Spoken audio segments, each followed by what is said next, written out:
E aí galera, tudo bem? Estamos aí para gravar mais um podcast e hoje vamos falar um pouquinho de contabilidade. Estamos aí hoje com o Mateuzinho. Boa noite galera, tudo bem? E hoje temos duas convidadas aí especiais, né? A Aline e a Alessandra. Oi, meu nome é Aline, tudo bem pessoal? Oi, Alessandra, boa noite.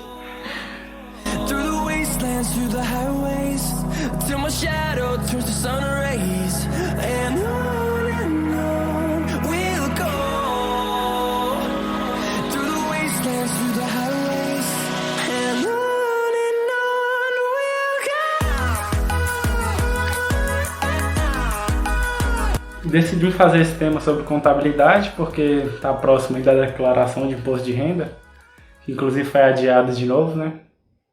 Muita gente ainda falta declarar, né? Como é que tá lá?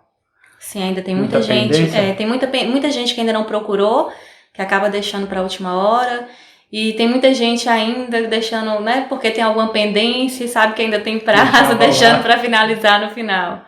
Então vamos tirar a dúvida aí de quem ainda não declarou, né? Que ainda tem dúvida. E antes de entrar nesse tema, vamos contextualizar um pouco aqui, né?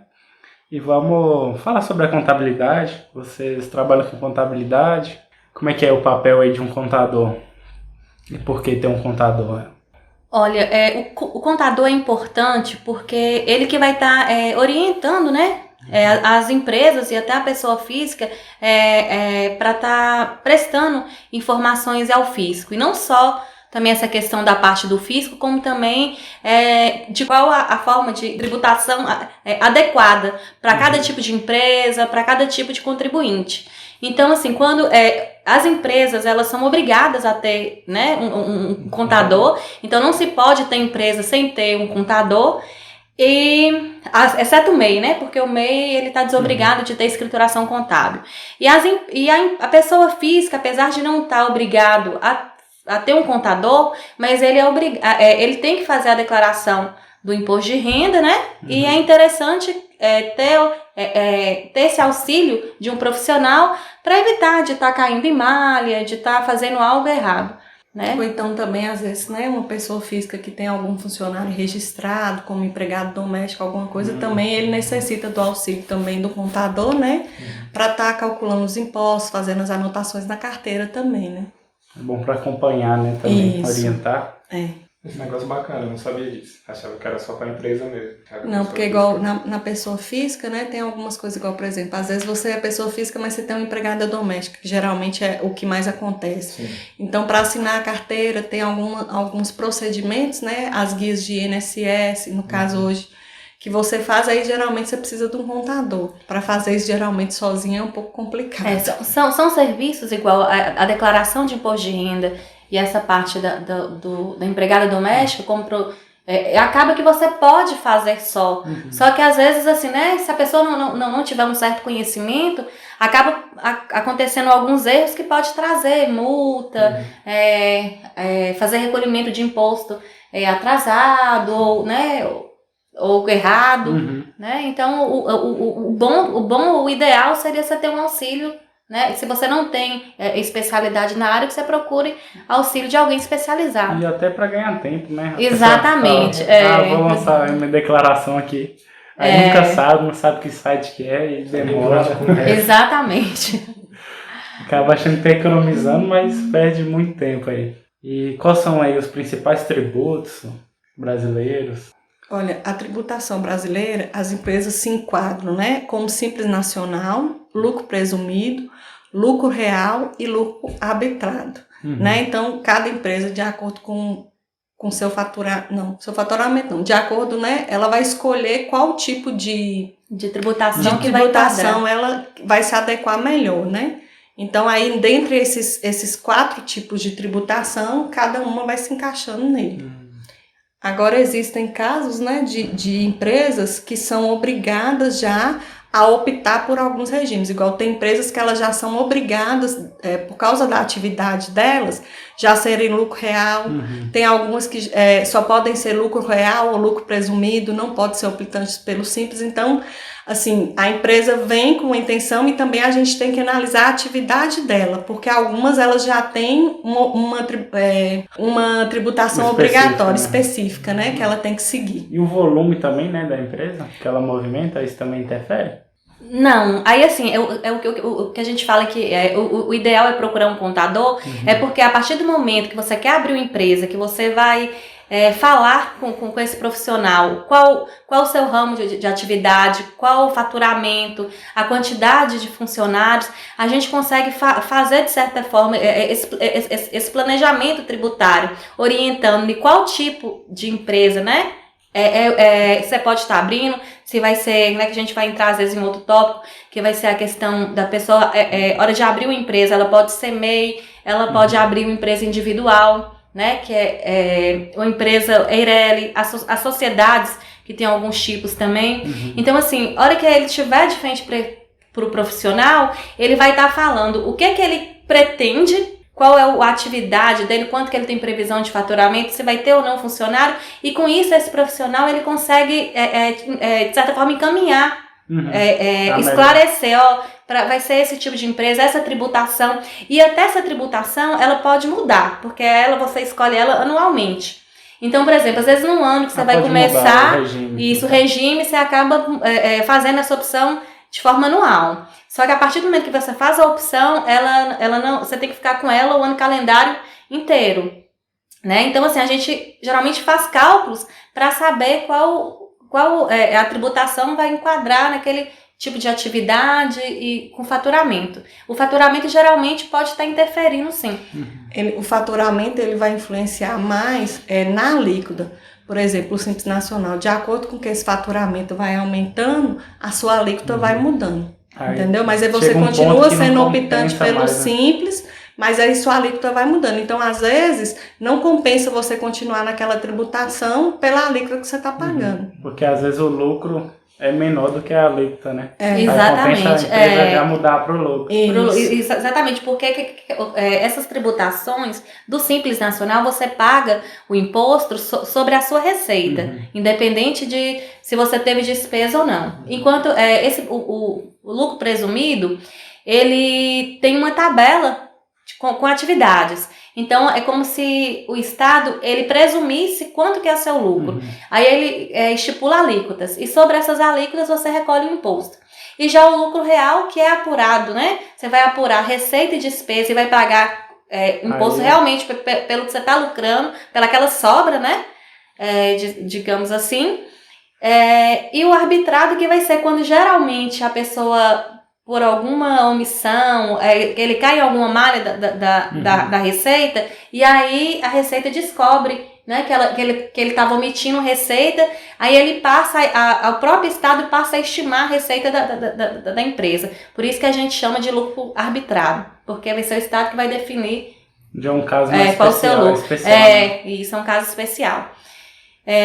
Então é sempre isso, o ideal é que você tenha esse profissional, que você, quando vai abrir, você pega essas orientações, e não só quando abrir, que você faça essa avaliação anual. Realmente essa forma de tributação é boa para mim ou não? Porque às vezes até a questão de ter funcionário ou não vai interferir se uma atividade é melhor que a outra, se uma tributação é melhor que a outra. Entendido. E podia já entrar aqui nos tipos de empresa, que até foi falado aí.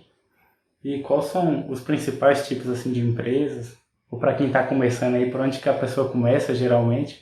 Olha, os tipos de empresa, né? Nós temos 7.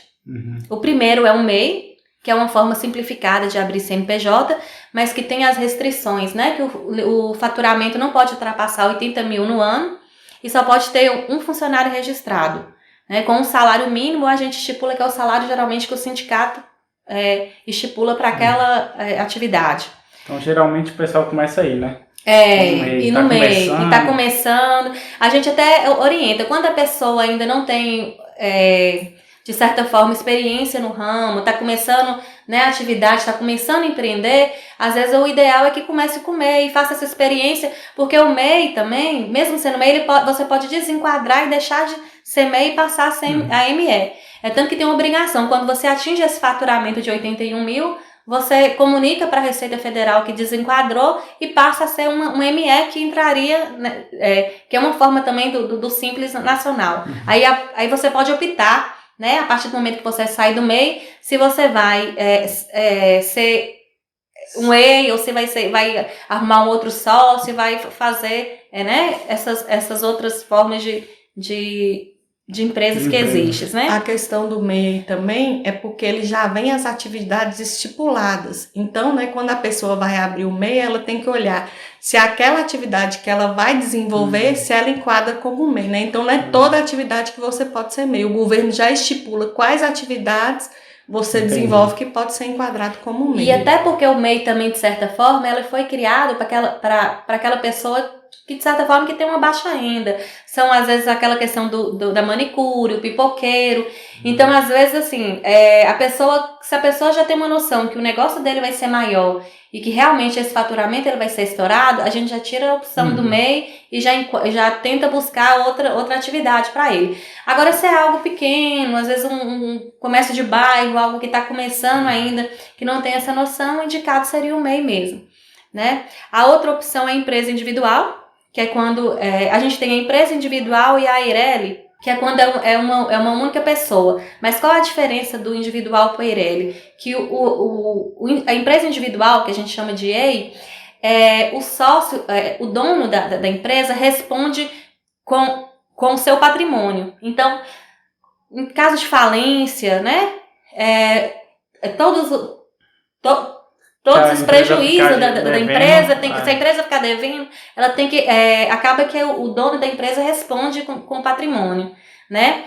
E esse EIRELI não. Ele é uma empresa individual de responsabilidade limitada. Então, só que aí tem um ponto nesse aí, que essa empresa individual de responsabilidade limitada, o capital tem que ser 100 vezes o valor do salário mínimo. Então, a pessoa tem que comprovar que investiu 100 vezes o valor do salário mínimo. Por quê? Porque aí a responsabilidade do dono da empresa vai ser até esse valor do capital.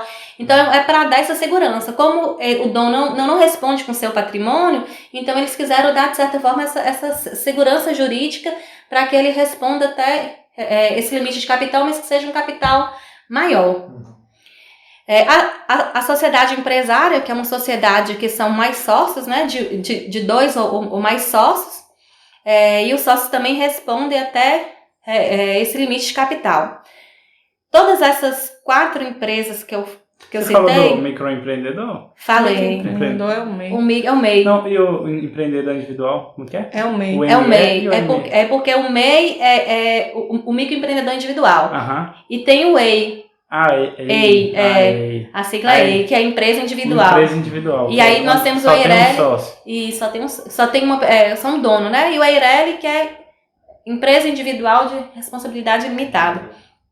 A gente tem a sociedade empresária limitada, que vai ser acima de 2 sócios, né? E aí esses sócios também respondem até esse limite de capital. E é interessante a gente falar esse limite de capital, porque a gente está falando de capital e muita gente não sabe o que é. Esse capital social é o quê? É o valor que a pessoa vai investir para abrir a empresa, né? Então, por exemplo, eu vou abrir uma empresa, vou ter que deixar ela no ponto de funcionar, eu vou gastar 30 mil reais. Então, esse é o capital. Então, os sócios, por exemplo, da sociedade empresária limitada, eles respondem até esse limite de capital, né? A gente sempre fala assim que a empresa geralmente ela abre com o intuito de dar lucro, de crescer. Mas pode acontecer de dar algo errado. Então, na verdade, acho que 80%, né, das empresas fecham aí em menos de 2 anos. Isso. E às vezes, João, é outro ponto que você tratou aí, às vezes até por falta de entender como funciona. Eu acho que todo empresário, o ideal é que ele tivesse essa noção de contabilidade.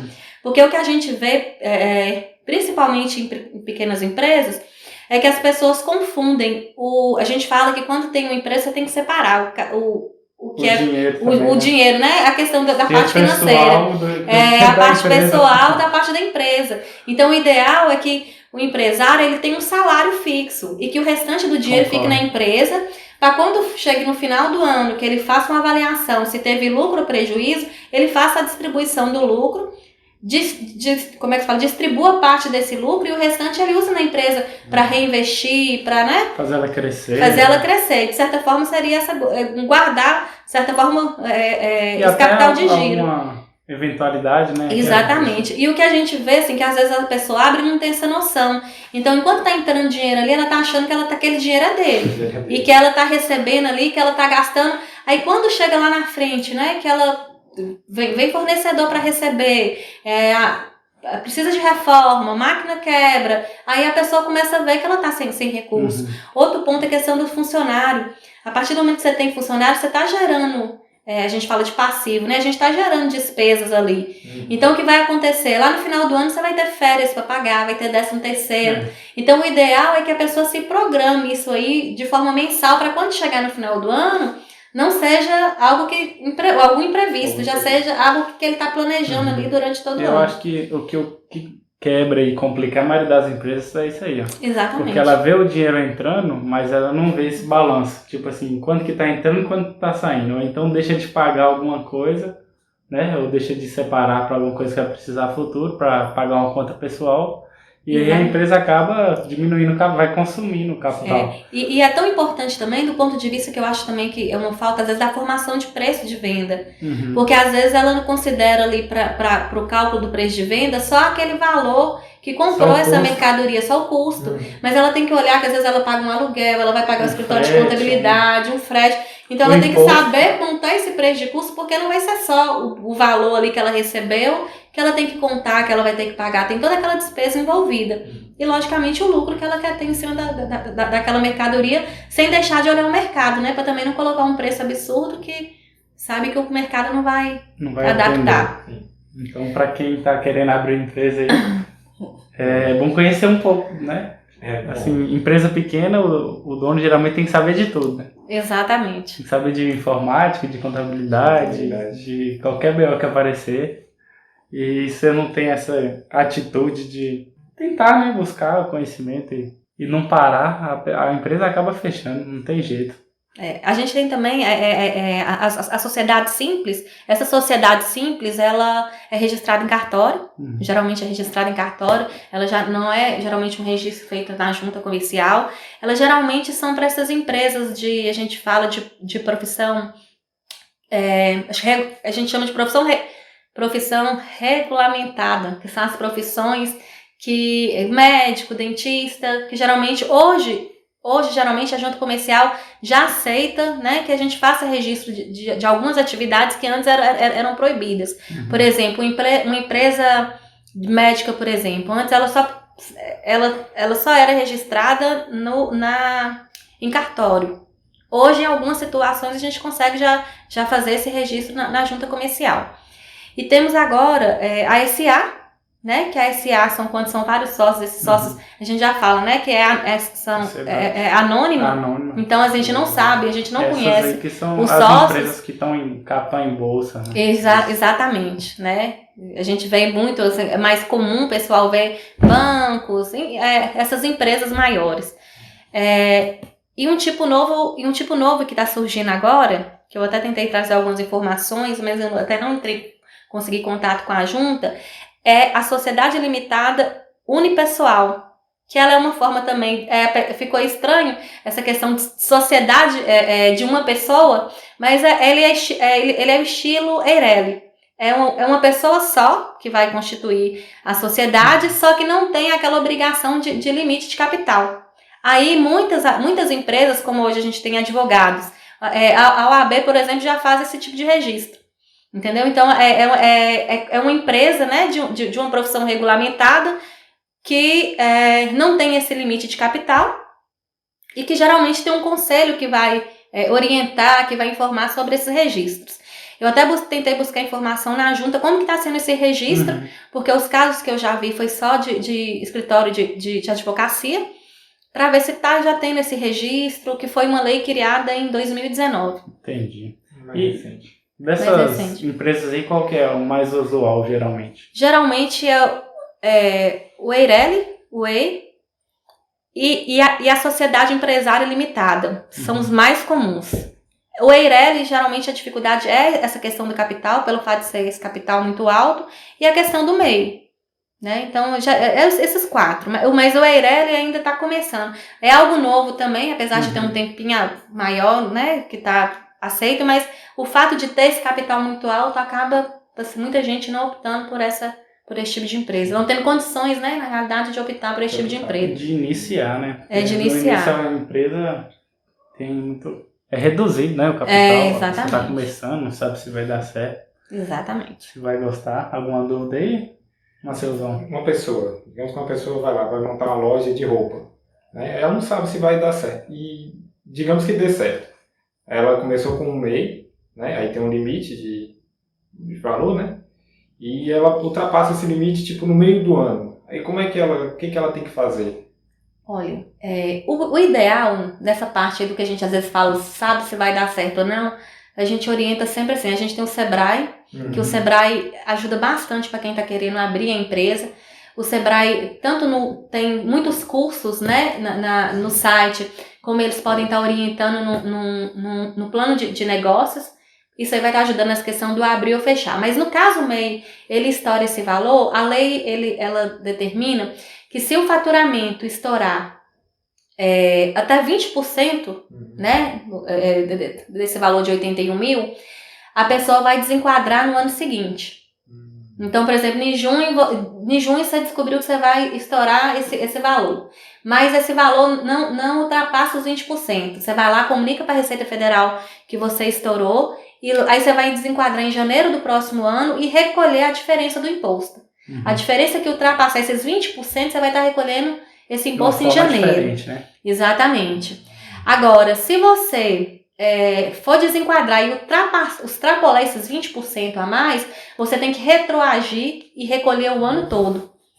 Então, aí, por isso que é interessante fazer esse cálculo, porque quando a pessoa fala, você tem uma noção de quanto você vai vender mês? Você tem uma previsão de quanto que você quer vender por mês? Por isso aí a gente já orienta. Ou a gente pede para a pessoa fazer um controle, assim, quando você abre o mês, você ganha uma planilhinha com o valor da receita, que você vai anotando por mês o valor que você está vendendo. Então, por aquela planilhinha, você já tem um controle se você vai estourar ou não. Né? O primeiro mês você já viu que foi bem acima, a tendência é que continue crescendo. Aí que você já comunique logo que vai desenquadrar, para quando chegar lá na frente você não ter que retroagir e vir pagando imposto com multa desde o mês de janeiro. Aí tem a multa, no caso. Porque aí como você vai retroagir o imposto desde janeiro, é como se você não tivesse tirado. E os vencimentos continuam, né, 20 de cada mês como Simples Nacional. Aí acaba gerando muita despesa. Esse valor pode ser parcelado, mas acaba sendo despesa porque você vai ficar pagando juros, né, e multas sem, às vezes... E para a empresa que está começando é ruim, né? É ruim, exatamente. Então aí, por exemplo, eu abri um MEI. Aí eu tendo aí para, se eu continuar individualmente, para o EIRELI ou para o EIRELI ou para a empresa individual. Isso. Aí se eu quiser associar com alguém, aí eu vou por capital limitado. Exatamente. Aí você já, aí se você for arrumar um outro sócio, quiser crescer o negócio, acrescentar o sócio, aí você vai fazer um processo de transformação, que a gente fala, passando, né, de empresa individual, de MEI para sociedade empresária individual. Desculpa, gente, para sociedade empresária limitada. Beleza. Deu para a galera entender um pouco aí, mas em geral aí sobre contabilidade, para introduzir um pouco aqui o assunto, né, Matheus? Alguma dúvida aí ou vamos entrar na declaração de imposto de renda? E entrando aí na declaração do imposto de renda, como é que tá ficando aí a data agora da declaração do ano passado? A Receita prorrogou a data, né, para 31 de maio. Então, antes, geralmente, né, ela sempre vence 30 de abril, mas esse ano as pessoas têm até 31 de maio para estar entregando essa declaração. Mas o conselho é fazer logo, não? Fazer mais rápido, né? Quanto mais rápido você faz, você recebe sua restituição e também, né, para ficar tranquilo já. Evitar dor de cabeça. É interessante, até porque assim, sempre eles têm um prazo, a Receita, essas declarações geralmente têm um prazo. Eles abrem a declaração no dia 1º de março e vai até dia 30 de abril. O básico é esse. Só esses últimos anos de pandemia que houve essa prorrogação. E não deixar para a última hora, porque geralmente pode acontecer alguma pendência, algo que você tenha esquecido, algum recibo que você vai ter que, né, correr atrás, alguma nota que sumiu. Então acaba que se você deixa para a última hora, você perde esse tempo de estar resolvendo esses imprevistos e acaba se complicando, né? E até pagando multa se deixar de entrar. A declaração, como é que é? A partir de qual valor? Toda pessoa, é individual, ou depende da renda do casal? Como é que é isso aí? Não, a declaração ela é individual, né? É por CPF, né? E é obrigatório toda pessoa que reside no Brasil, e no caso, igual, por exemplo, nesse ano de 2021, quem está obrigado a declarar? Quem reside aqui no Brasil e no ano de 2020 recebeu uma renda tributada até R$ 28.559,70. Isso é o quê? Acima desse valor anual. Se seu rendimento no ano... Então, se seu rendimento no ano deu acima de R$ 28.559,70, você está obrigado a declarar, se seu rendimento foi tributado. As pessoas... Para mim, que esse valor era mais alto antes, não era? Um valor de R$ 2.379,97. 2.300. Achei que era então, mais ou menos, quem ganhou aí por cerca, né, de R$ 2.379 por mês, geralmente vai estar obrigado a declarar. Agora, a pessoa também é interessante olhar, João, para pedir, você deve pedir, né, na empresa que você trabalha, seu informe de rendimento, para saber, né, quanto que você ganhou no ano, se você está obrigado ou não. Mas uma coisa interessante, as pessoas olharem, porque às vezes você não está obrigado a declarar, mas você tem algum imposto de renda retido na fonte. Então, às vezes, dependendo desse valor, compensa você fazer a declaração, mesmo não estando obrigado, para estar restituindo esse valor. Né? Então, assim, e eu vou saber isso só quando eu declarar? Quando você pede o informe de rendimento, você vai saber se você tem esse imposto retido ou não. Pelo informe de rendimento você consegue ver. Aí também, no caso, as pessoas que têm atividade rural, né? Quem tem atividade rural, no caso o produtor rural, só quem teve, né, um rendimento superior a R$ 142.798,50 que vai estar obrigado a estar declarando também o imposto de renda. No caso das pessoas, né, que têm os rendimentos que não são tributáveis, que o rendimento não é tributável, só se ela ganhou acima de 40 mil, que ela vai estar obrigada a declarar. Como assim, rendimento não tributável? Porque a gente fala assim, tem os rendimentos tributáveis, o isento e os rendimentos exclusivos na fonte. Os rendimentos tributados são aqueles que sofrem incidência do imposto de renda. Geralmente salários, é mais fácil falar dos isentos, né? Porque geralmente todo rendimento que você recebe, se ele não for isento, ele vai ser tributado. Os rendimentos são o quê? Rendimento de poupança. Esses são os isentos? Rescisão de contrato. As empresas, né? As pessoas jurídicas hoje. O lucro, né, da empresa. A empresa, geralmente, igual eu falei, tem um salário. Aquele salário do sócio que ele recebe mensal é tributado. Já o lucro que ele recebe no final do ano, ele é isento. Essa eu não sabia, não. Entendeu? Vamos colocar mais, geralmente... Investimentos assim, né? LCI, LCA, não sei se... Não, aí esses já são exclusivos na fonte. O exclusivo na fonte são aqueles rendimentos, o quê? Que automaticamente, quando você recebe, ele já tem um desconto do imposto de renda, que são os prêmios de loteria, os rendimentos de aplicação financeira. Geralmente o banco já lança o rendimento bruto, desconta o imposto de renda e já te paga ali o líquido. Então, esses são exclusivos na fonte. E os rendimentos isentos igual eu te falei, rendimento de poupança, os lucros que recebe, bolsa de estudo, o fundo de garantia, quando a pessoa é mandada embora e tem rescisão, é isento, o fundo de garantia é isento, o ganho de capital, né, abaixo de R$35 mil também é isento. O que é ganho de capital? Eu compro uma casa por 10 mil, vendi ela por 25, eu tive um ganho aí de 15 mil. Então, esse ganho de capital abaixo de 35 mil, ele também é isento. Os básicos geralmente são esses, mas até no próprio informe de rendimento que a empresa passa, já vem distribuído. O que é rendimento tributável, o que é rendimento isento e o que é exclusivo na fonte. O 13º é exclusivo na fonte. A gente tem aqueles auxílios, auxílio alimentação, auxílio transporte, auxílio creche, geralmente também são isentos de imposto de renda. Então, o ideal é que você pegue o informe de rendimento, né, da empresa, aí você vai ir lá, como você já vai ver o campo lá de rendimentos tributáveis, para ver se é superior a 28.559,70. Se for superior, você já está obrigado. E se for inferior, por isso que é interessante o auxílio de um profissional especializado. Porque às vezes a pessoa ela não vai ter conhecimento desse monte de detalhes. Sim. E às vezes pode pegar o rendimento e entender que não está obrigado e entendeu? Porque tem um ponto também, se a pessoa trabalhar em mais de uma empresa, né? E a soma desses rendimentos ultrapassar o valor de 28.559,70, ele já está obrigado a informar. Então não basta olhar uma fonte só, né? Então são a soma de todos os rendimentos, né? Aí geralmente também inclui nesses isentos aí as pessoas maiores de 65 anos, né? Então o rendimento delas aí geralmente é um rendimento de R$ 1.924 por mês, que geralmente dá um valor de 24.000 anual. Então, o rendimento da pessoa maior de 65 anos até 24.000, ele também é isento. Aí, se o rendimento dela ultrapassa esses 24.000, ele passa a ser tributado. Então, vamos supor que você recebeu, no caso aí, 50.000. Desses 50.000, 24 vai ser isento, o restante vai ser tributado. E é um ponto interessante essa questão de isenção, que quando a pessoa ela é aposentada por moléstia grave, por acidente de trabalho, o rendimento dela todo é isento.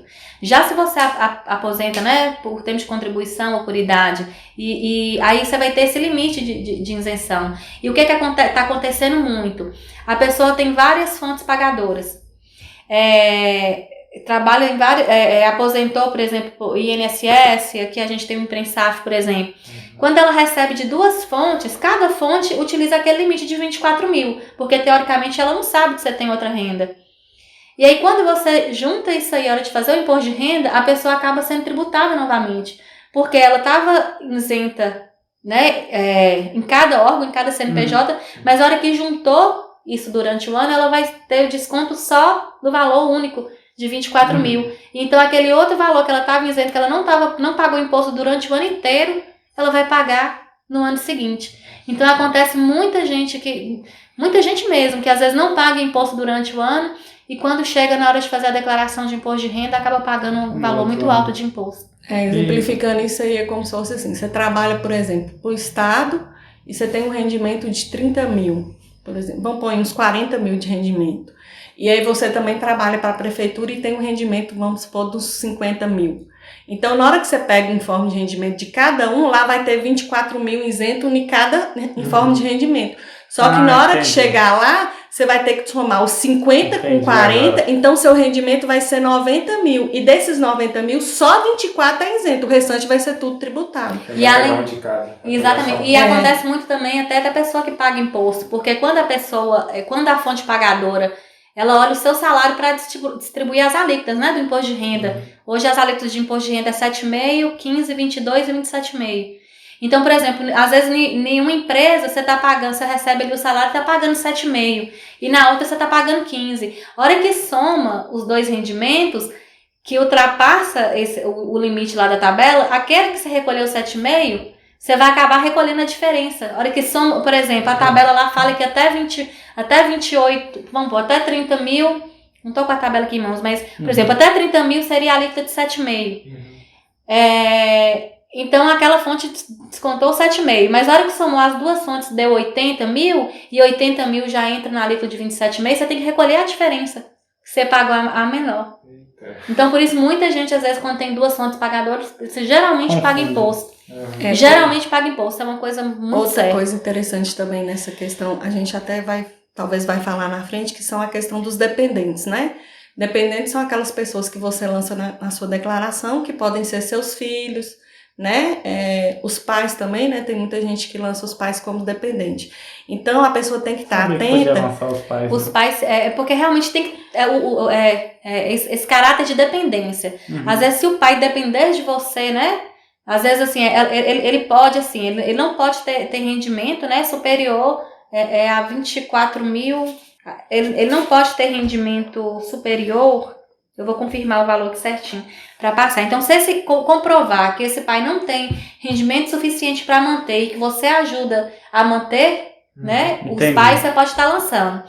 Agora, os outros dependentes são filhos menores de 21 anos ou 24 anos que estejam, né, fazendo curso superior, faculdade.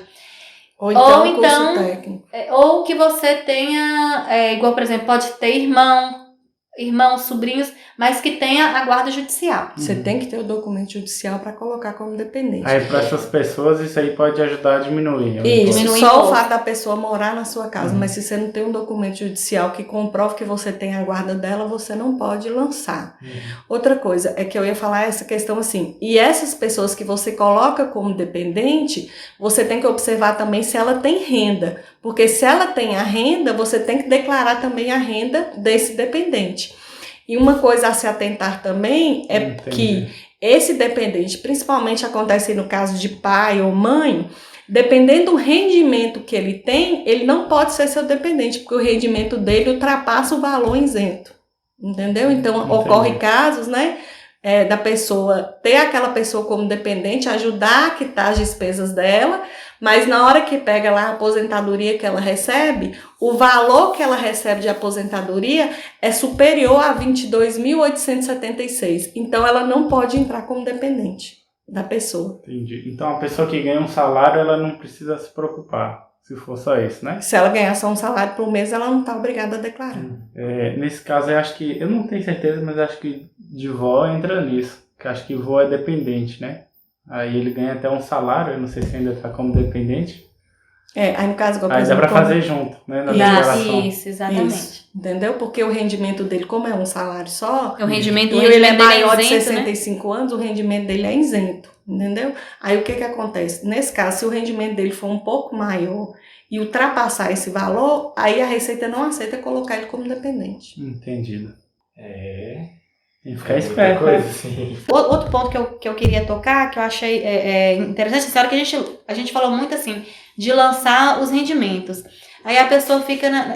as formas de informar o imposto de renda. Nós temos a declaração completa e a declaração simplificada.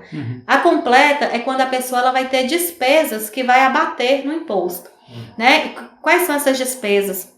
São despesas com educação, né? E educação a gente não pode lançar cursinho, apostilas.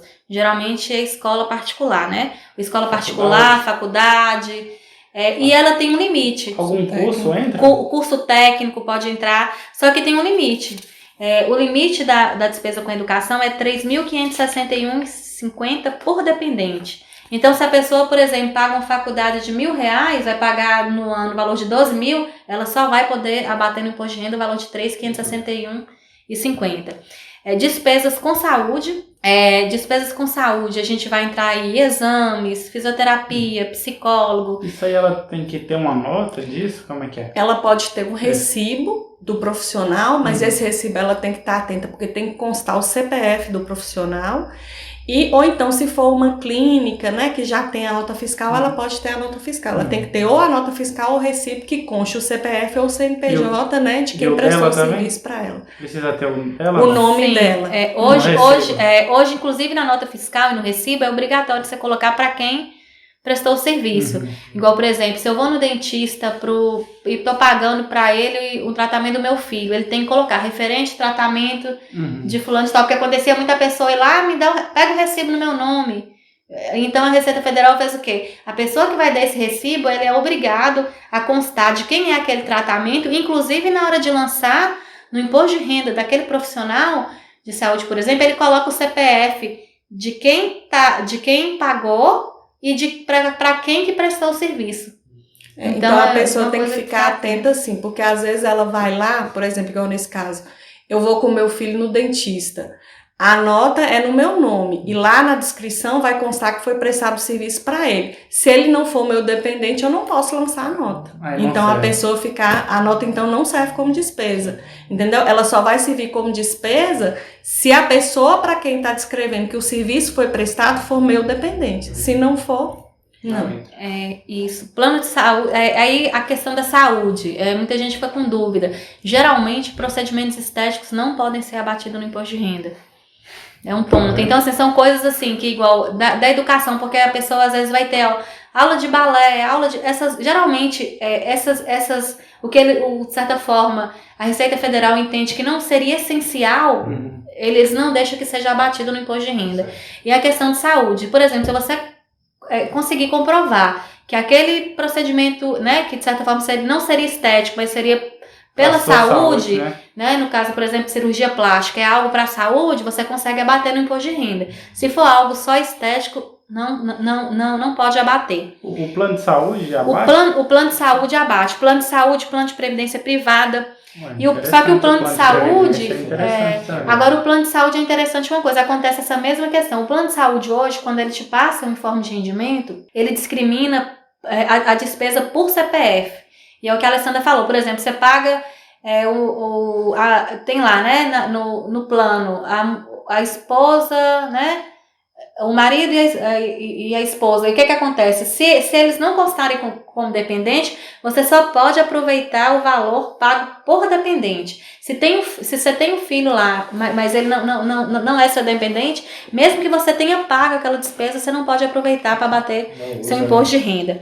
E outra coisa que às vezes é muito motivo de dúvida e a pessoa chega é sobre doar para entidades. Né? A gente vê muito aí também, questão do SARA colocando, a gente tem outras entidades lá em Montes Claros. Como é que funciona essa questão de doar? A doação tem duas formas de ser feita, que é a doação que você vai fazendo durante o ano para aquela entidade, e a entidade você tem que verificar se ela tem o cadastro, né? Os cadastros específicos para poder abater no imposto de renda, ou fazer essa doação diretamente no imposto de renda. Só que ela tem um limite. Você só pode doar 6% do imposto devido. Então, um exemplo.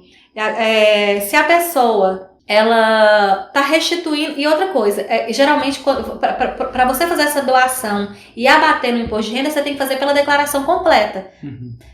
Pela simplificada, você não consegue fazer essa doação diretamente na declaração do imposto de renda. E se você doar durante o ano e for melhor para você na simplificada, você não vai abater essa doação.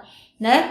E outro ponto é o limite, que é 6%, que às vezes a pessoa, né? Às vezes a pessoa acha que pode doar uma quantidade maior. Poder doar você pode, mas que vai ser abatido no seu imposto de renda é só esse valor de 6%, né? Que você pode doar para essas entidades.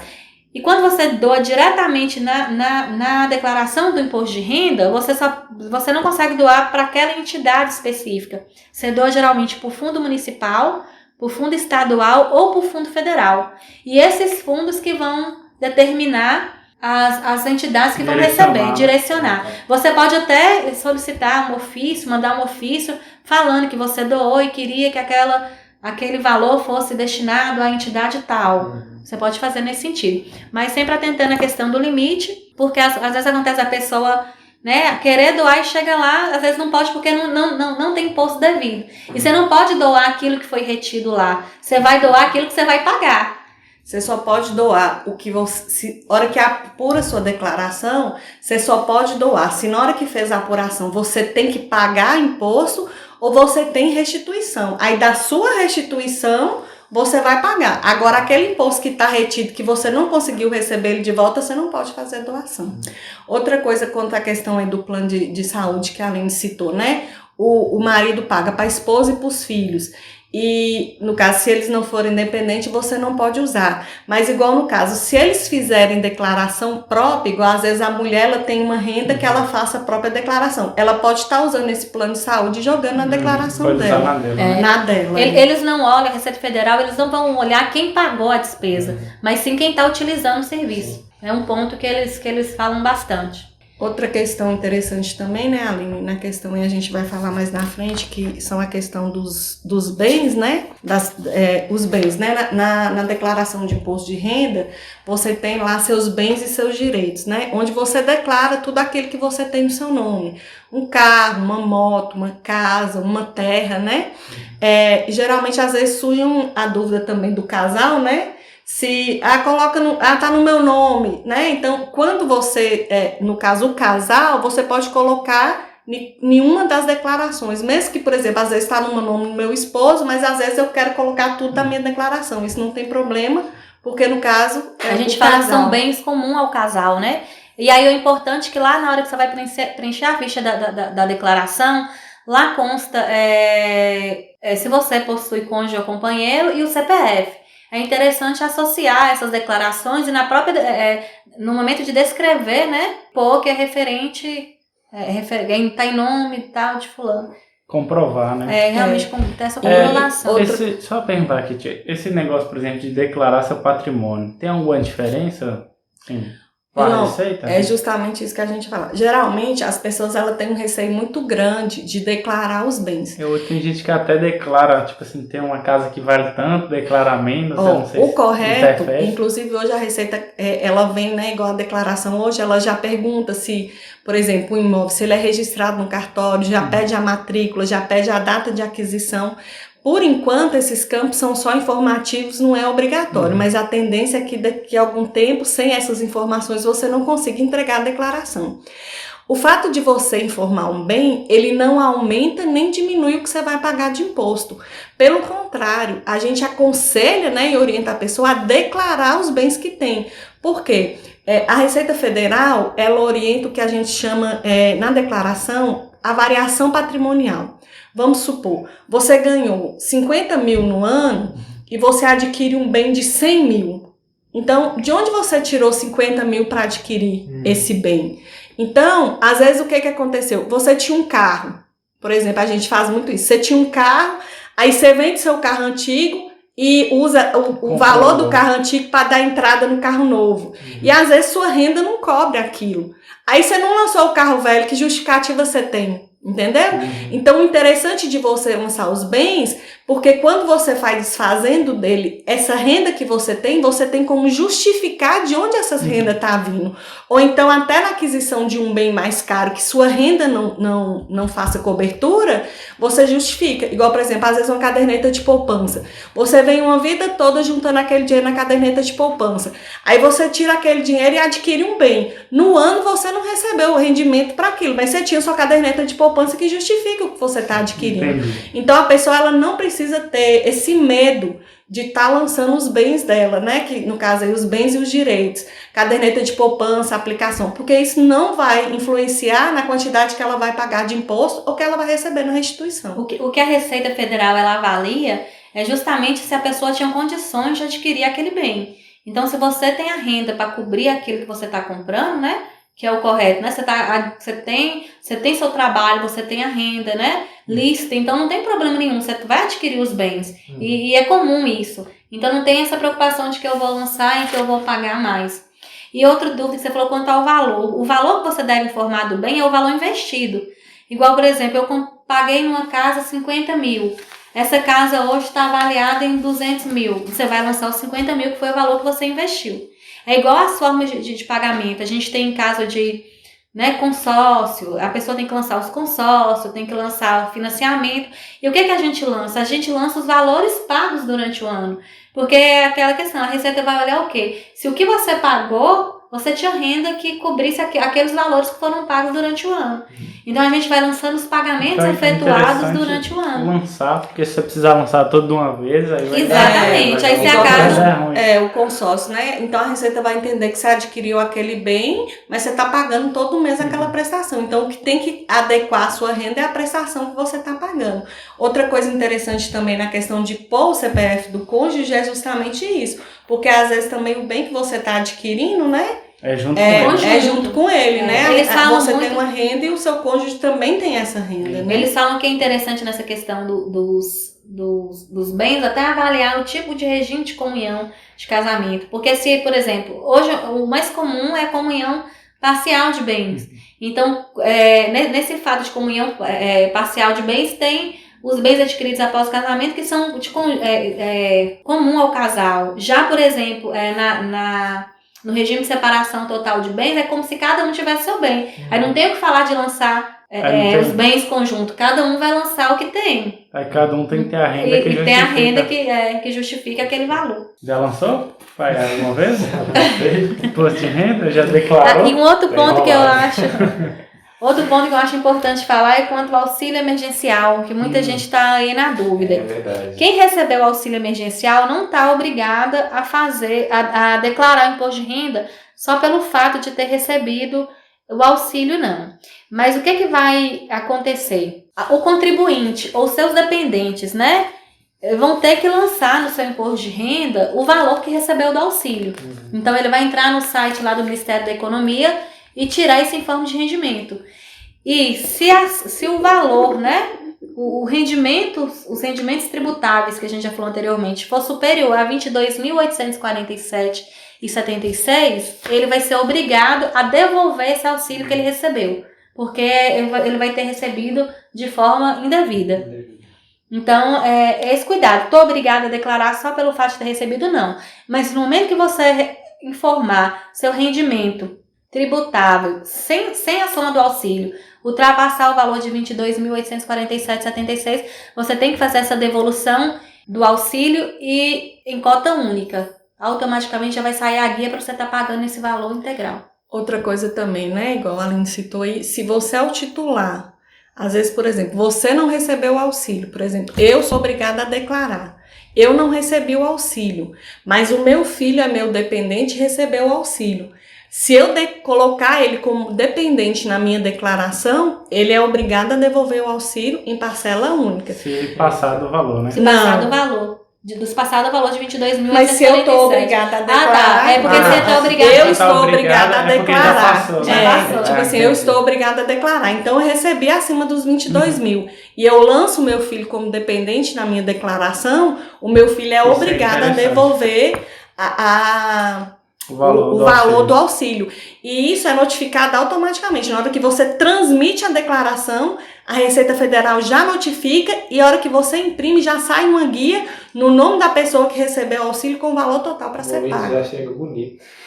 Entendeu? É sempre igual eu falei, é assim que procurar a pessoa, né, o profissional, e não deixar de informar caso alguém tenha de qualquer recebido jeito vai auxílio. sair, né? Exatamente. E hoje também, ainda que, assim, né, a gente fala de... Porque, assim, você lançar o filho como dependente não é obrigatório. Então, não quer dizer que você lançou um ano que você seja obrigado a lançar no outro ano.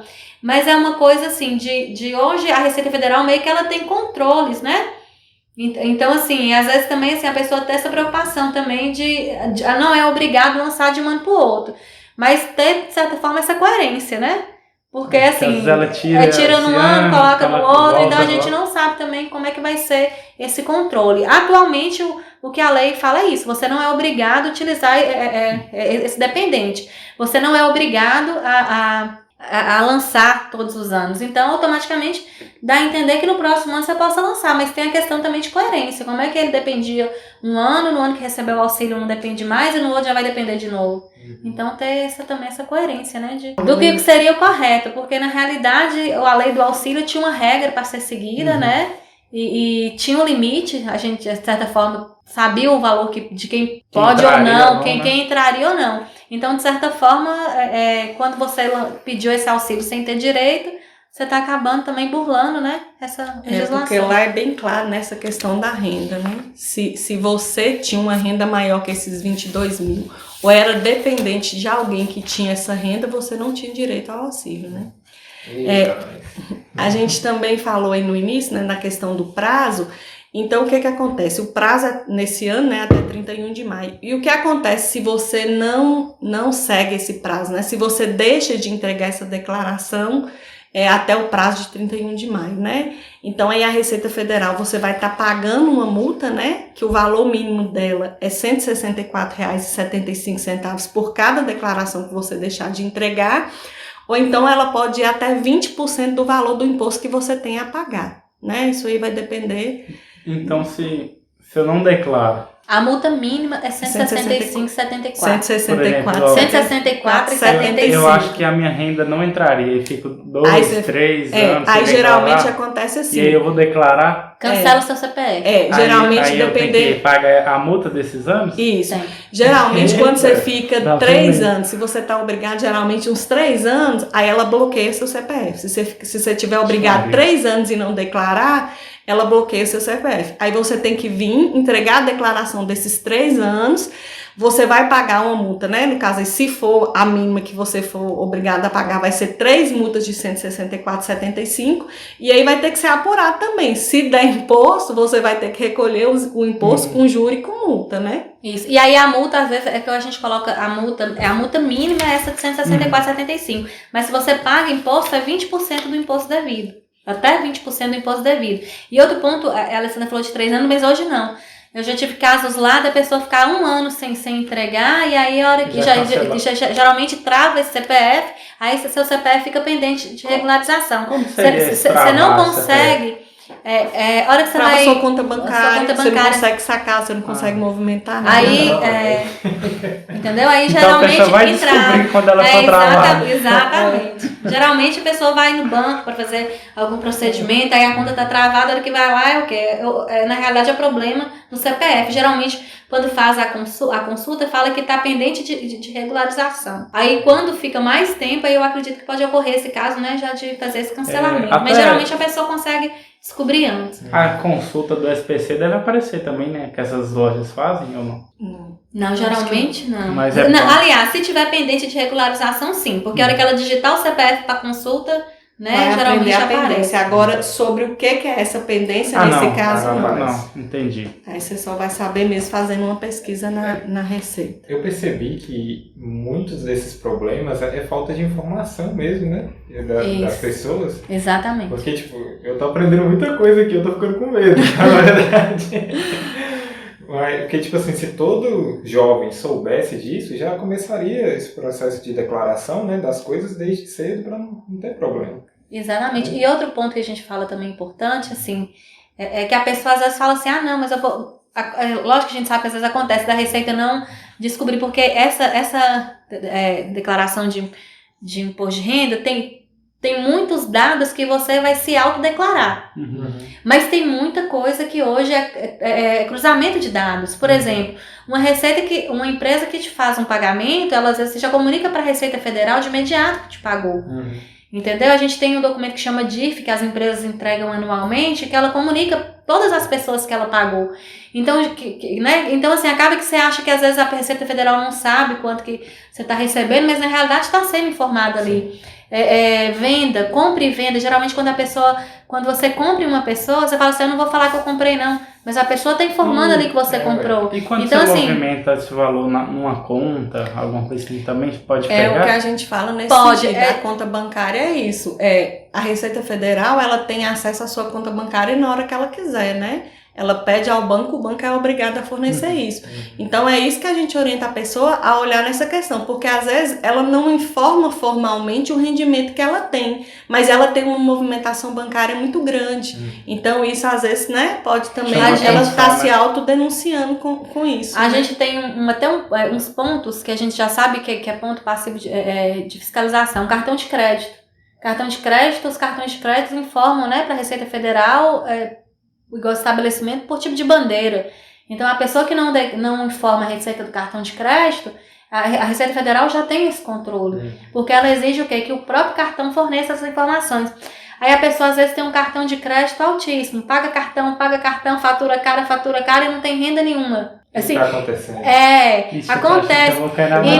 Então, a questão a gente fala também, as empresas. Cartão, aí um usa, outro usa. As empresas. Então eu falei assim, às vezes eles não vão vir diretamente, né? Não consegue às vezes estar indo em vários alvos, mas às vezes acontece, por exemplo, em pessoas que a gente fala que geralmente são pessoas expostas, né? São esse pessoal, né? Que está no mercado, cargo público. Geralmente tem essas pessoas que são mais expostas, que sofrem mais fiscalização. Mas a gente acaba alertando assim, para que tenha esse cuidado também, né? Porque a gente tem essas formas. Hoje a Receita tem forma de cruzar dados. E cada vez eles estão informatizando mais e integrando. Receita Prefeitura, Receita Estadual, Receita Federal. Por exemplo, hoje você compra um imóvel, quando você faz os registros lá na Prefeitura, tem documento que a Prefeitura encaminha que vai comunicar para a Receita Federal que você está adquirindo, né? Os alvarás, essa questão. Eu acho que o Pix também vai ser usado. O Pix também vai. É o que a Vai. gente tá falando, assim, as pessoas, o Pix, todo mundo vou passar um Oh, Pix, vou vou passar mandar um um Pix. Pix. Todo Então mundo a gente estratégico também desse. tá, né, uma coisa assim. Tá todo mundo usando, rápido, de graça. E outra coisa também, uma coisa com essa questão assim de cruzamentos de dados, às vezes você pode cair numa fiscalização, por exemplo, uma pessoa para quem que prestou o serviço para você, né? Às vezes ocorre um caso, já teve um caso, por exemplo, de um cliente nosso assim, o profissional foi investigado não por causa do nosso cliente, mas aí o que aconteceu? Ele foi investigado por suposta venda de recibos e acabou respingando nessa pessoa, né? Então a pessoa declarou que ele prestou um serviço para ela e ela teve que comprovar esse negócio, então essa prestação de serviço. Então isso também é uma forma, né, de cruzamento. Às vezes você pode acabar caindo nessa fiscalização também por outra pessoa está sendo fiscalizada, né? Então é uma coisa assim. Então assim, a gente aconselha a pessoa a refletir sobre essa questão. Como que é a minha movimentação bancária, né? Eu não tiro nota fiscal, igual muito produtor rural, né? Eu não tiro nota fiscal, eu não tenho documentação, mas e a movimentação que você faz no banco? Como que tá? E né? principalmente hoje, porque também assim, a pessoa quando vai pagar o imposto, ninguém quer ter renda. Mas quando quer comprovar a renda, e todo mundo quer renda, vai abrir uma conta no banco, vai adquirir alguma coisa, aí quer renda. E hoje, também, né? eles estão fechando o quê? O CIF, porque hoje a gente, para declarar renda, você precisa de ter a decora eletrônica ou imposto de renda. Essa decora eletrônica só é fornecido com documento hábil. Então, ou você tem que ter uma nota fiscal, ou tem que ter a própria declaração de imposto de renda para ter esse decore. Então, assim, hoje, se você acaba que para você comprovar a renda, sua renda tem que estar de forma legal. Você tem que estar informando para a Receita tudo certinho. Não pode estar omitindo receita. Uma questão bem assim que aconteceu recente, que muita gente está sofrendo com isso, a questão dos produtores rurais, por exemplo, foi a questão da DAP, né?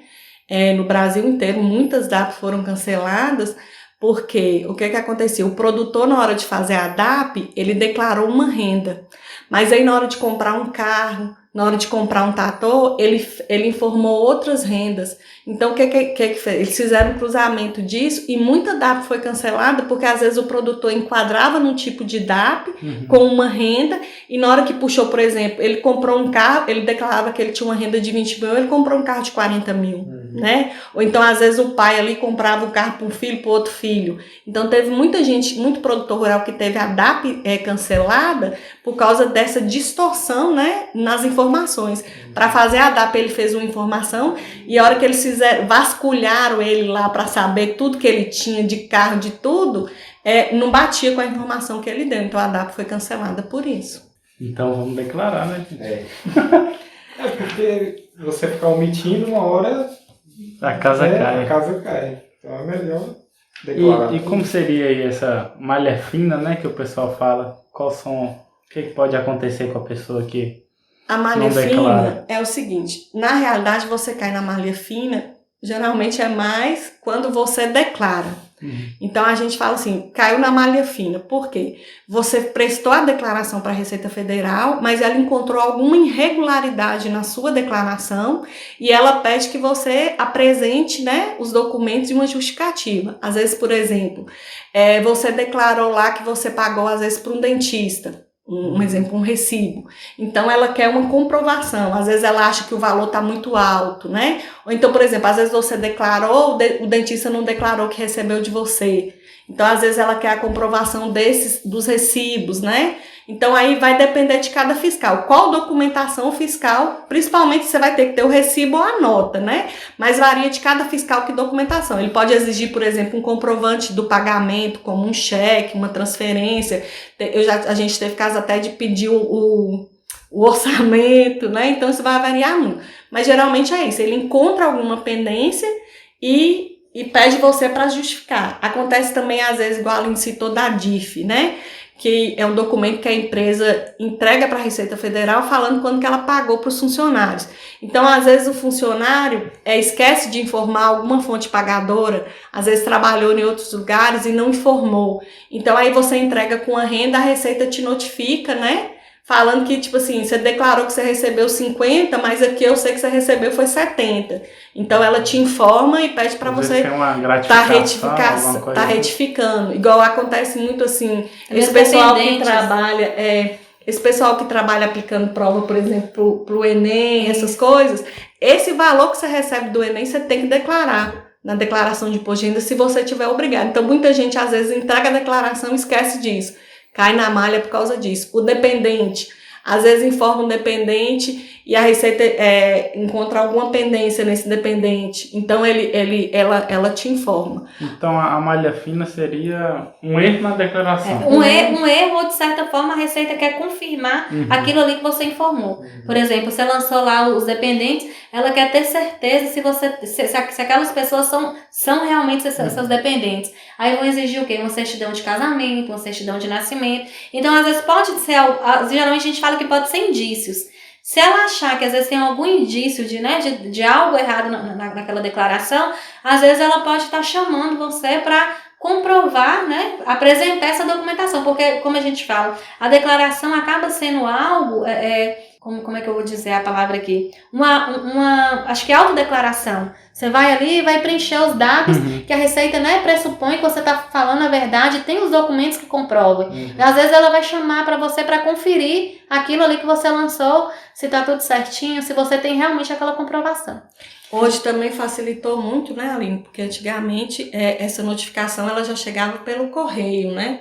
Você recebia uma notificação, você recebia uma carta pelo correio já informando que a sua declaração tinha pendência. E geralmente essa declaração já vinha acompanhada de uma multa. Já vinha geralmente. Quando às vezes você era notificado, às vezes já acontecia de você às vezes não receber a primeira intimação que era para prestar esclarecimento e já vinha às vezes, né, o auto de infração com a irregularidade, mas hoje não. Hoje você tem, com o número do recibo da declaração de imposto de renda, você pode criar uma senha, que a gente fala no portal ECAC, e acompanhar essa declaração. Certo, né? Se ela foi processada, se já está em fila de restituição, né? A gente pega um extrato. Se tem pendências, geralmente ela fala quais são as pendências, você já pode resolver essas pendências antes. Igual geralmente omissão de rendimento. Aí aparece lá, você informou que essa receita, eu tenho que foi SS. Se você tiver errado, se o que você lançou estiver errado, antes de ser notificado, você pode retificar a sua declaração e resolve tudo, não tem nenhuma penalidade. Agora, se você não acompanhar a sua declaração e ela cair em malha, e você for notificado antes, né, de corrigir esses erros, aí já não tem mais jeito. A declaração só pode ser retificada antes de ser notificado. Depois de notificado, você não consegue mais mexer, só a Receita Federal.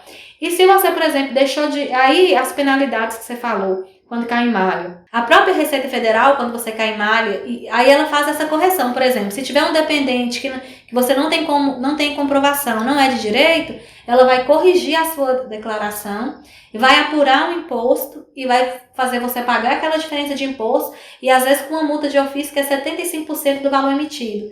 Por exemplo, deixou de lançar um rendimento.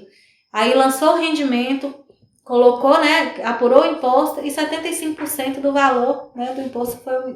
Eu estou na dúvida se é do imposto que foi omitido ou do rendimento que foi omitido, mas é do imposto que foi omitido. Então, essa multa de 75%, então, assim, é bom evitar e fazer essa consulta. Ela pode vir essa multa? Depois que ela te notificou.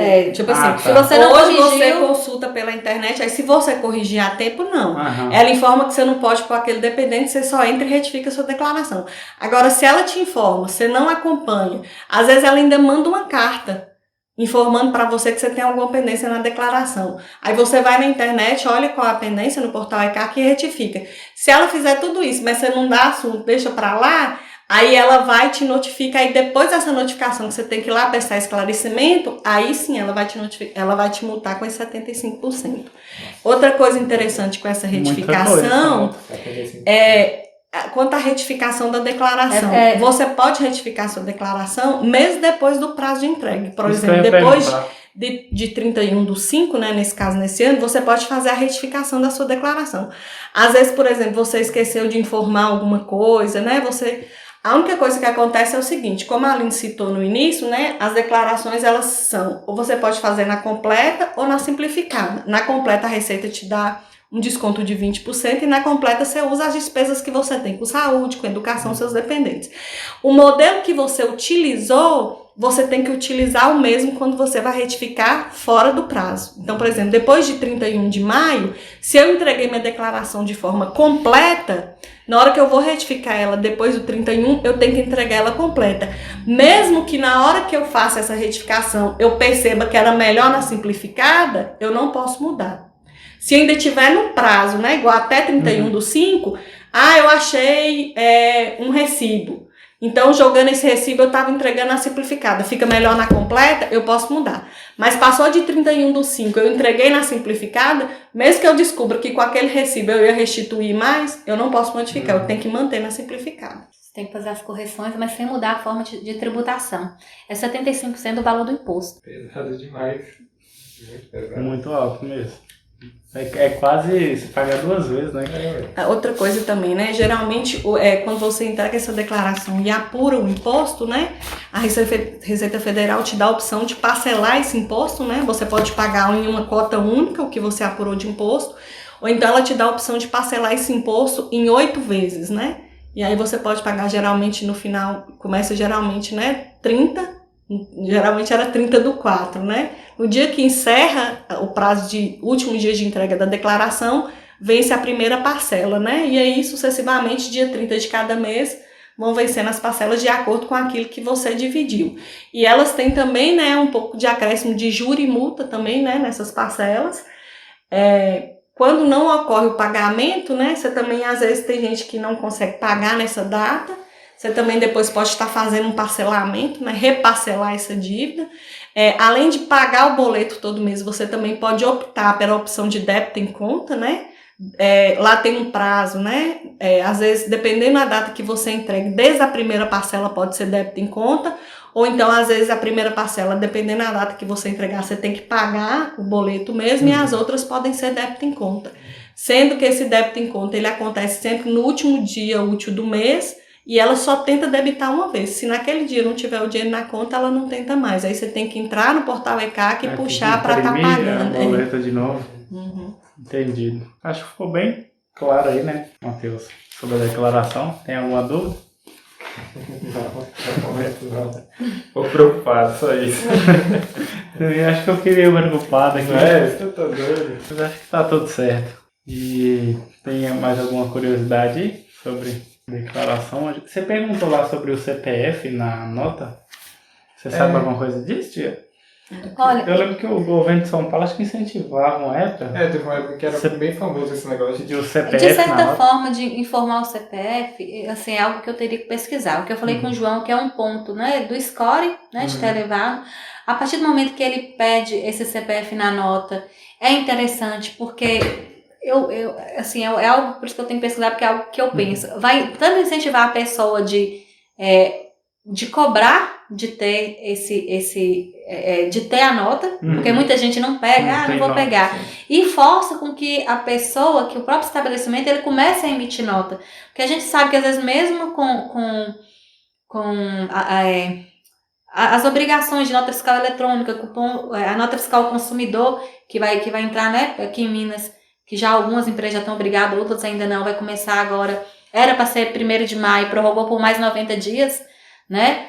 Agora, então assim, acaba que a pessoa não pede a nota, a pessoa também não emite. E a partir do momento, né, que a pessoa vai lá e cobra o CPF, vai exigir que aquele estabelecimento, ele emita as notas. Então já é uma forma do Estado estar ganhando com isso, de evitar, de certa forma, a sonegação fiscal, né? Eu entendo que seja por essa forma que eles incentivam. Entendi. Tranquilo. Mais alguma coisa? Não, acho que ficou bem claro aí a questão das empresas, da declaração. É que a gente falou, é muita informação, muita coisa, por isso informação. que... E a gente assim, né, igual eu falei, a gente tem hora que, eu falei, um assunto muito extenso, se a gente não pôr tópicos, a gente se perde. E é o que eu falei, que é o interessante de ter esse profissional, porque cada caso é um caso. Às vezes vão ter casos específicos, igual lá no imposto de renda.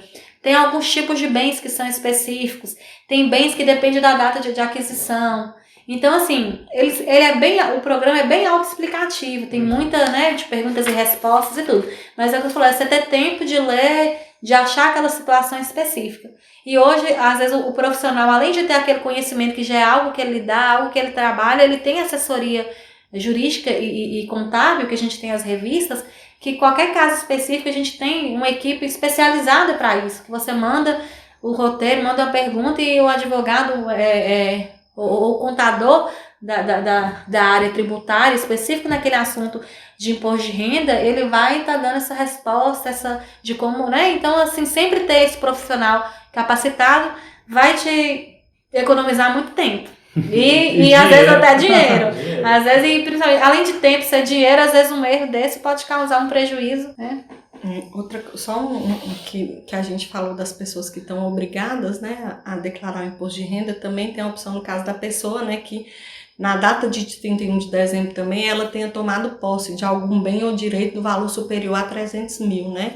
Então, às vezes você não tem rendimento nenhum tributado, mas você adquiriu ou tomou posse de um bem, né, acima do valor de 300 mil, você também está obrigado a declarar. Entendido. Eu já vi algumas pessoas falando que preferem colocar tipo imóvel, carro, essas coisas no CNPJ ao invés de colocar no CPF. Por quê?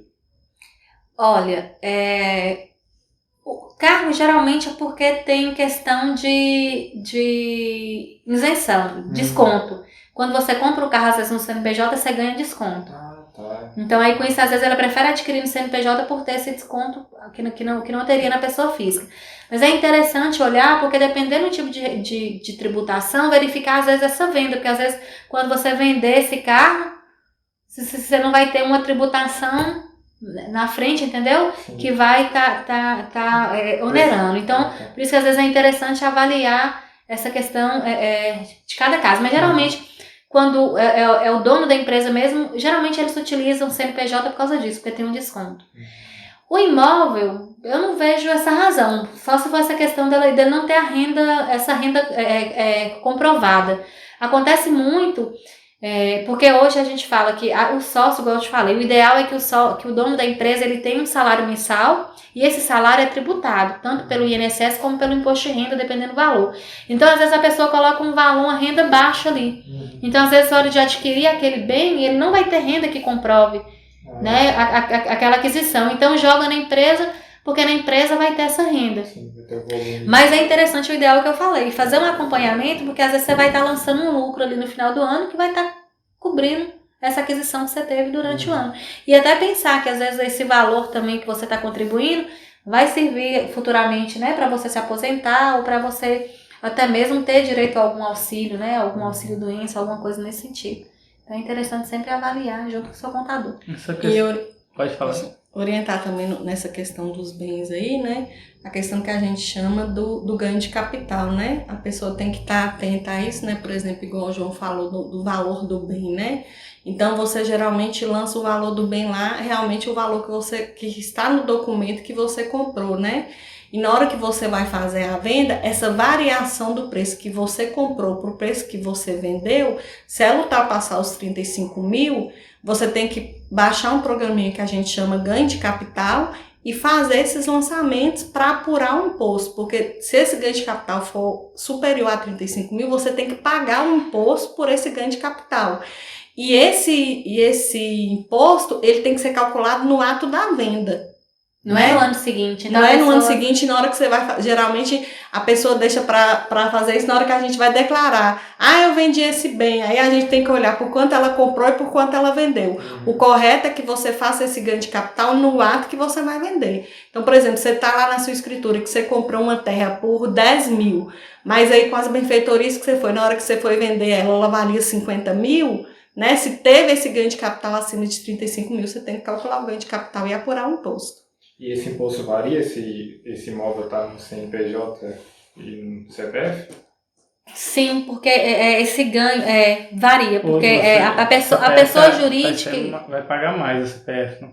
Não, e às vezes, não é porque, geralmente, eu falei, cada caso vai ser um caso, porque tem casos da pessoa física que em algumas situações ela fica isenta, ainda que seja acima de 35 mil, se for o único bem que for vendido. Tem algumas perguntas que a Receita faz, você faz o ganho de capital, que dependendo daquelas perguntas, pode gerar ou não imposto. Às vezes pode ter até um ganho de capital maior e ser isento, dependendo do tipo de venda. Se, por exemplo, você vai vender uma casa, um imóvel para a compra da casa própria, por exemplo, às vezes esse valor vai ter uma isenção maior. Então, por isso que é interessante avaliar os casos específicos. No final, depende. Depende. Exatamente. No final, tudo depende. Agora, eu não sei se vai entrar aqui no podcast, mas essa questão que você perguntou de comprar, principalmente carros, imóveis em nome da empresa, porque geralmente esses empresários, eles declaram lucro real, né? Então, se a despesa dele abaixa no lucro da empresa, eles vão pagar menos imposto pela empresa. É por isso muitos colocam, né? Não sei se vocês já estudaram alguma coisa sobre isso. Porque no caso, tipo assim, né, como ele é optante, se ele for optante pelo lucro real, como a tributação dele vem realmente pelo lucro, se tiver e for uma despesa... Não, mas aí você tem que pensar nessa parte de lançamento, porque na hora que você compra o veículo lá, você vai lançar no ativo imobilizado e no caixa, não vai passar pela declaração. Na compra do veículo, a compra do veículo não vai ser despesa não, porque a compra do veículo vai para ativo imobilizado. As despesas que ele vai ter, a gasolina, aí eles lançam, até o patrimônio às vezes. Porque no caso, a hora que ele adquire o veículo, a aquisição do veículo não vai ser uma despesa, então não vai é um investimento, não vai ter questão no imposto. Mas aí, à medida que ele tem gasto com a manutenção do veículo, com a gasolina, isso gera mais despesa, então ele vai diminuir mais o imposto que ele paga se ele for optante pelo lucro real. Entendi. É por isso que muitos colocam essas coisas no nome da empresa, para diminuir. Hoje o podcast foi técnico, né? Geralmente é mais contraído, mas é muita coisa para falar, né? Para falando, informações e dados. Mas foi muito interessante, né? Porque acho que nem todo mundo está atento a essas coisas, né? E quando for acordar, vai tomar um susto. Então, acho que a dica pro pessoal é isso, é ficar atento, começar a declarar as coisas certinho e ter um profissional, né? Do lado. E exatamente. Ajuda muito. Eu ia entrar um pouco na questão do MEI, mas deixar com outro podcast, né? Falando como é que abre. A gente marca aí depois. Isso, Pra não ficar muito extenso. Muito extenso. E aí, só pra fechar aqui, qual que é a formação suas? Sim. Como é que é lá o escritório? Já fala lá quem quiser procurar. Meu nome é Aline, eu sou formada em Ciências Contábeis pela Unimontes, né? Tenho especialização pela Fundação Getúlio Vargas em Auditoria, Controladoria e Gestão Financeira. Eu formei em 2005, então já tenho, assim, apesar de ser formada em Ciências Contábeis em 2005, a gente trabalha com escritório de contabilidade desde pequeno, então a gente tem um escritório aí, né, da família com mais de 20 anos no mercado, e estamos à disposição para o que vocês precisarem. Tirarem alguma dúvida, abrirem as suas empresas, começarem a fazer a declaração do imposto de renda. E você? Meu nome é Alessandra, minha formação, eu sou técnica em contabilidade, né? Eu formei no curso técnico aqui de São Francisco, foi onde eu fiz meu curso. Como a Aline também, né, assim, eu formei em 99 no curso de técnico em contabilidade, mas desde pequena também, né, a gente já trabalha em contabilidade, então aí já vai mais de 20, não, acho que pode-se dizer já uns 30 anos de experiência trabalhando lá no escritório de contabilidade. A experiência conta muito, né? Sim. Exatamente, porque a gente vê muita formação, assim, o curso técnico, eu inclusive fiz estágio aqui no curso técnico, quando eu estava aprendendo, né, esse serviço ainda de contabilidade, nem pensava em fazer ainda, e o curso técnico foi muito bom, assim, os estágios que eu fiz na realidade, porque eu não tinha, né, não podia fazer ainda o curso em si, participei de estágios voluntários, ia, comprava material e participava, foi muito bom, um aprendizado muito bom.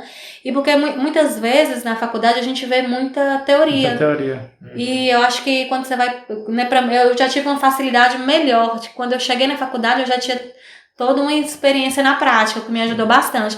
E o que eu acho que o curso técnico ajuda bastante nessa parte da prática, do saber. Também fiz esse curso técnico, né? Chamei Matheus para fazer comigo, mas me arrependo.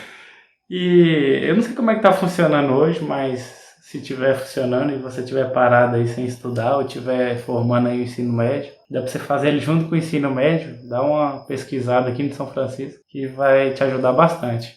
A questão é o mercado de trabalho, como é que tá? Tem muita... É um ramo que eu falo, vou ser sincera, em termos de faculdade, na época da minha faculdade, todo mundo saiu empregado. Uhum. Assim, Olha a diferença pra assim, a gente, porque, e as empresas precisam, e hoje a gente, porque você não vai, o fato de fazer o curso técnico em contabilidade, não quer dizer que você vai trabalhar no escritório de contabilidade, ele é uma área muito abrangente, que te ensina um pouco de cada coisa, então você vai ter experiência em administração, em emissão de nota, então, hoje, as pessoas, assim, as empresas procuram muito a pessoa que tem essa experiência em emissão de nota, porque às vezes a empresa, além de ter a questão da venda, ela tem que ter essa organização dentro da empresa. Toda empresa, cada vez mais vai ter que ter, né? Tem que essa ter. organização. Então, assim, sabe, se a pessoa tem essa noção de contabilidade, é muito mais fácil para emitir a nota, para organizar os documentos, até para gerir o negócio, para começar uma empresa, né? Ter essa noção. Às vezes não vai precisar fazer um curso, né?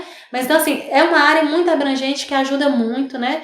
Ela tem todo um trabalho, não só na parte diretamente de contabilidade, mas de empresa em geral. Então, eu acho que é um curso muito abrangente que vale a pena. Eu acho interessante falar isso, porque muita gente faz cursos, né, e ficam parados. É uma área que você pode trabalhar no comércio, igual nas vendas, você vai precisar emitir uma nota, né, num caixa, ou no trabalho auxiliar administrativo. Exatamente. E futuramente eu acho que, não sei se já funciona, mas cada empresa vai ter pessoa responsável. Exatamente. Por mais que você pelo menos organizar a papelada. Por mais que você tenha a contabilidade externa, né, requer uma organização interna que depende da empresa até para o serviço da gente fluir corretamente, né? Você precisa organizar, tirar as notas, organizar o documento, os extratos, tudo que você tem que mandar, né? Então você precisa dessa pessoa para gerir essa organização dentro da empresa. E uma pessoa que tem esse curso ajuda muito, né? Era isso que eu ia falar. Na empresa que eu trabalho mesmo, o único rapaz responsável por essa parte saiu. Aí o contador, né, ficou meio assim, doido, porque ele tem as coisas para resolver fora e ele não tem tempo para ficar só lá dentro. Então precisa de um profissional dentro da empresa mesmo para fazer essa ponte, né? Exatamente. Para ficar melhor, para organizar as coisas. E acabou que eu estou aprendendo um pouco disso. O curso técnico te ajudado. E falando nisso, vocês já deram algum curso disso? Ou palestra, alguma coisa assim? Não. A gente não. O que eu falo, assim, eu acho que é um ponto, igual a gente fala muito dessa parte de contabilidade, como orientar o empresário para gerir, né? Nessa parte de gestão. O contador não seria para estar entregando declaração para o fisco e tributo. Esse contador ficou lá no passado. A gente estaria que estar mais presente na empresa e prestando esse serviço, né? Só que hoje, principalmente quando você também, essa parte de consultoria.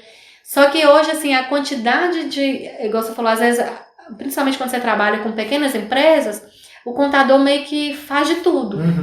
Então, a gente às vezes ajuda na emissão de nota, então a gente fica muito ajudando muito, às vezes, em questões que não seria voltada só para a contabilidade, em fazer e muito em estar atendendo o fisco, as obrigações fiscais, que às vezes a gente fica até um pouco daquilo que era realmente o dever da gente, de estar ajudando em uma consultoria.